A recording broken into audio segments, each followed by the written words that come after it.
really is a pleasure and an honor to be up here, first time ever in Mount Dora. The furthest I have ever been in this part of Central Florida was over in Apopka, and I will tell you that this is a beautiful venue, and I will look forward to bringing the family up here and spending some time. And can y'all please close some of those antique shops if I bring my wife up? And I'll be done. Okay, she loves antiques. You know, one of the things that the commissioner read about was when I first retired down in South Florida, I taught high school down at Deerfield Beach. And some people would say, well, why would you volunteer to go back over and be a civilian advisor in Afghanistan?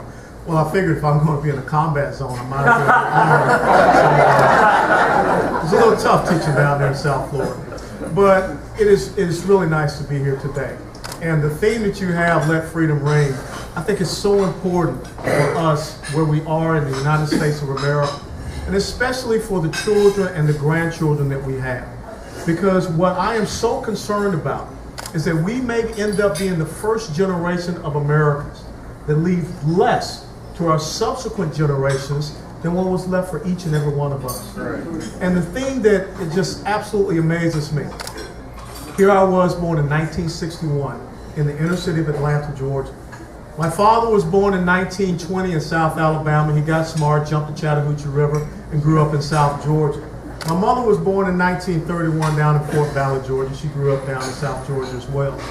And if you could understand what it was like to be a black person in South Georgia in the 20s and the 30s, think about the fact that their son is now standing here in this venue that was built in 1883. That is how we let freedom ring, by making sure that we pass freedom, we pass on liberty, we pass on opportunities to our subsequent generations. But when we stop talking about that, when we stop sharing all of the greatness of America, the exceptionalism of America, when we don't talk about our foundations, being at the Declaration of Independence or the Constitution, then we have people that can come along with cold-tested, marketed messages, bumper sticker slogans, and they can trick an entire nation. You know, when you go back and you look at the Declaration of Independence, that's where freedom was established. Because Thomas Jefferson said, we hold these truths to be self-evident, that all men are created equal. And we fought a civil war to make sure that we upheld that promise. That they are endowed with certain unalienable rights.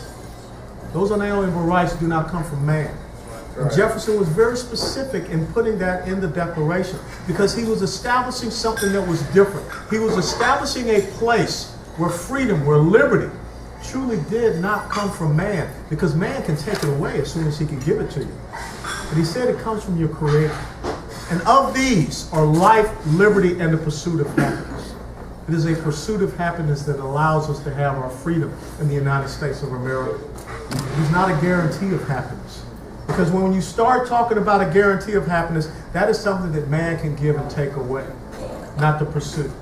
And one of the things that we must come to realize that there is no freedom, there is no liberty in sitting back and living in Section 8 housing, waiting for the federal government to give you just a little pittance by which you can survive.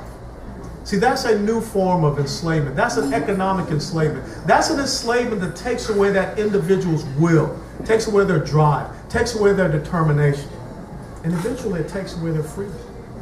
Because when I go back to the neighborhood that I was brought up in, where there was once upon a time mothers and fathers with their families and their children, where there were churches that were thriving. I remember Sunday morning, all of us would have to wake up, and after our little morning chores, we'd walk up Kennesaw Avenue, get out there on Boulevard, and we'd go down to our respective churches. Those churches are suffering now because we don't understand what freedom truly means. When people come and tell you that freedom means separation of church and state, and you accept that, that's because you don't understand where freedom comes from.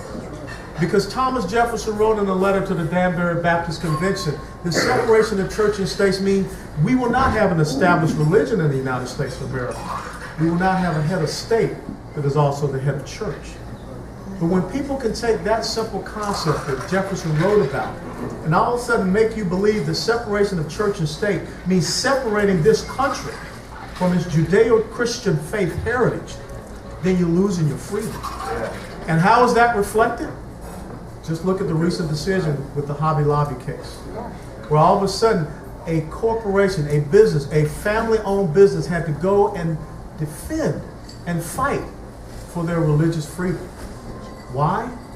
Because a government that believes they're the guarantee of happiness tried to take away the rights that were enshrined in the Constitution based upon what Thomas Jefferson wrote.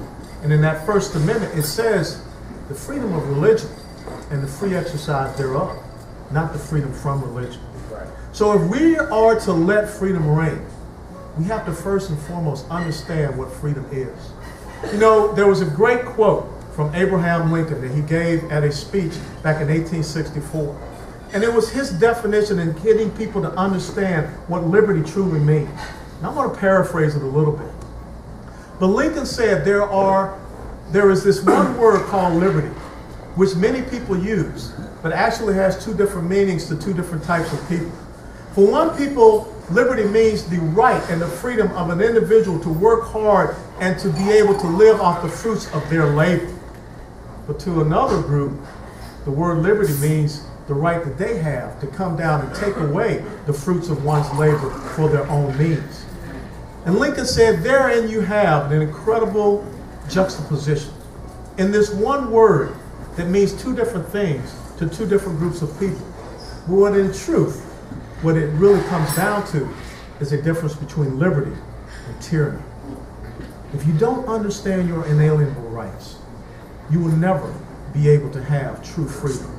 And if you don't understand where those rights come from, you will not be able to pass that on to those subsequent generations. And see, this is why we have a foundation that is trying to do one simple mission: to have the conversation with all Americans, especially with Americans in minority communities, to really talk about what freedom is.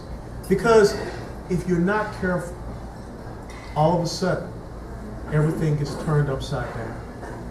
I will tell you that the Black community was probably a more prosperous and better community before the Great Society programs of Lyndon Baines Johnson than it is today.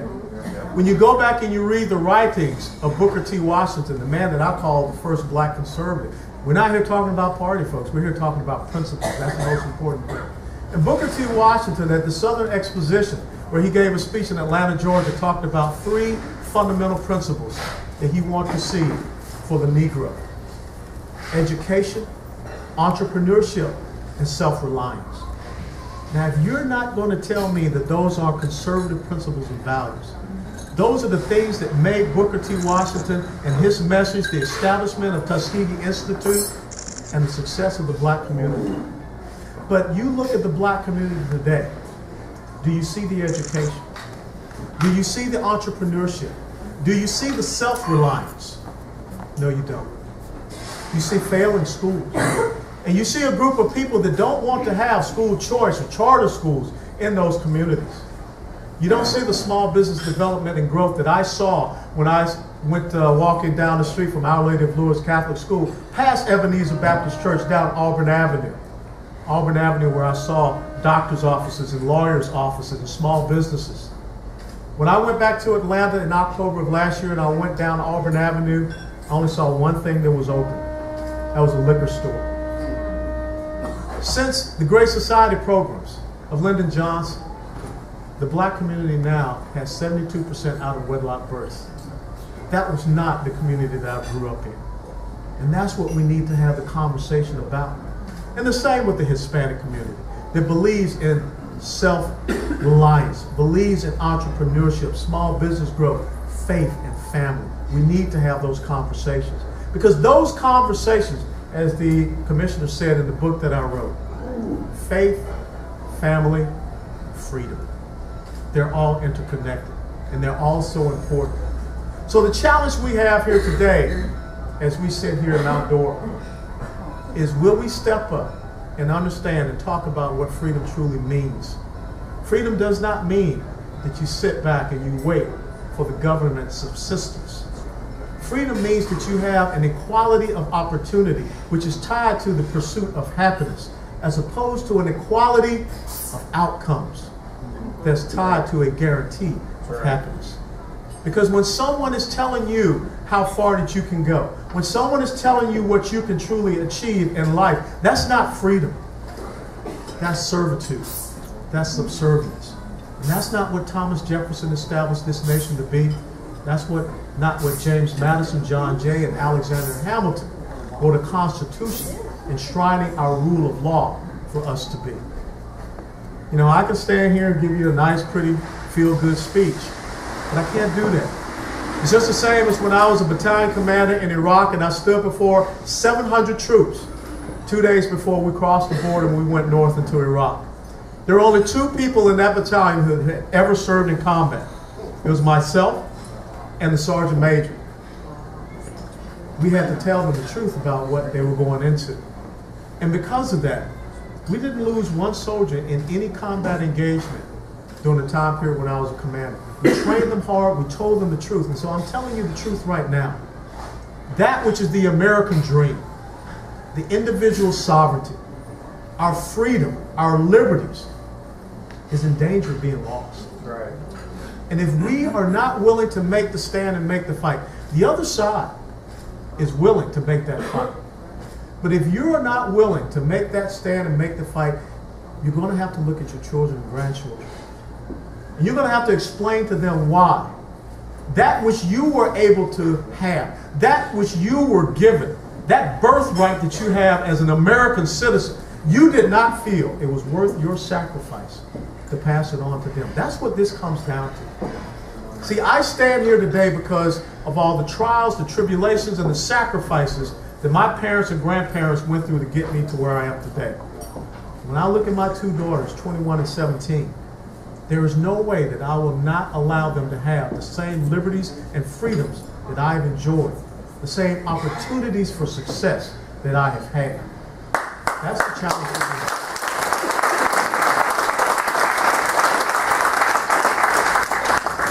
It's a beautiful day. This is a beautiful venue. But don't you want to make sure that your children and grandchildren can come back here 20, 30, 40, 50 years from now, and maybe one of them can stand here at this podium and talk about how my father, my mother, my grandmother, my grandfather sacrificed to make sure that I had all the great freedoms and liberties that this nation can afford. That there was not a sunset on these great United States of America. That the longest running constitutional republic that the world has ever known can continue to be sustained. And they passed on that incredible legacy to me in this day. That's our challenge. And when you think about it, it's a challenge that was laid down, and I shared this earlier. It was a challenge that was laid down about 217 years ago. Because in September of 1787, after the deliberations for the United States Constitution were over, Benjamin Franklin walked out of Independence Hall, and a Philadelphia socialite by the name of Mrs. Powell came up to him. And she said, "Well, doctor, what is it that we have? A republic or a monarchy?" Franklin replied, "You have a republic if you can keep it." The challenge to you today, if you want to let freedom reign, you have a republic, but are you willing to keep that republic where the individual, your freedoms and your liberties reign preeminent? These are indeed the times which will try men's souls, when the summer soldier and the sunshine patriot will shrink from their duties. But to those, to the man, to those who will stand, they will deserve the love and admiration of all mankind. Ladies and gentlemen, this country is hurting. This country is looking for principled men and women that will stand and tell them the truth, that will stand and tell them the right solutions to the issues and the problems that they're facing. Being that they can't afford to go to the grocery store and buy the meat, the eggs, and the milk. It's hard to fill up your gasoline tank. People who used to be on full-time equivalent employment are now on part-time. College students that are graduating with immense amount of college debt cannot find a job. They're looking for people that talk about what freedom really is. The challenge is, will we be the ones that tell them that? And I can tell you that no one needs it more than in the minority communities where our inner cities are failing, faltering, and crumbling. We owe it to those who are the least amongst us to make sure that they can be with us and be just as great and exceptional as this country demands. The other thing that I want to close on is we must raise the next generation of American leadership. And when that young man was here in the high school junior ROTC program, I started in 1976 at Grady High School in a junior ROTC program. But when you have people such as a city commissioner up in Brooklyn, New York, or Queens, New York, that wants to destroy and get rid of those high school ROTC programs, that's affecting the next generation of American leaders that will stand patriotic, that will stand understanding our principles, that will stand understanding what it means to be an American leader. Lieutenant Colonel Pagonis, Major Heredia, Master Sergeant Buchanan, Sergeant First Class McMichael were my ROTC instructors from 1976 to 1979 at Henry Grady High School in Atlanta, Georgia. They're the reason why I went on to the University of Tennessee in college ROTC. They're the reason why I graduated from the University of Tennessee with a commission in the United States Army in the Field Artillery, and I served 22 years. They're the people that put me on the path to be an American statesman and leader. We have a great program that our young men and women, especially in our inner city communities, need to see positive role models, not negative role models. So let's join in in making sure that we teach them the right lessons of leadership so they don't gravitate to the negative lessons that you see, which resulted in Chicago over Independence Day weekend, with 16 being killed, almost 60 being wounded in gun shootings, or Detroit, or Los Angeles, or Washington, D.C., or Philadelphia, or Atlanta, or even here in Jacksonville, Florida. Our inner cities are crumbling. They're forgetting what freedom means because we're not talking to them about it. Giving you a challenge, and I think you'll step up to the plate. Because you know why? Americans have always stepped up to the plate in times of trouble. And these are indeed perilous times.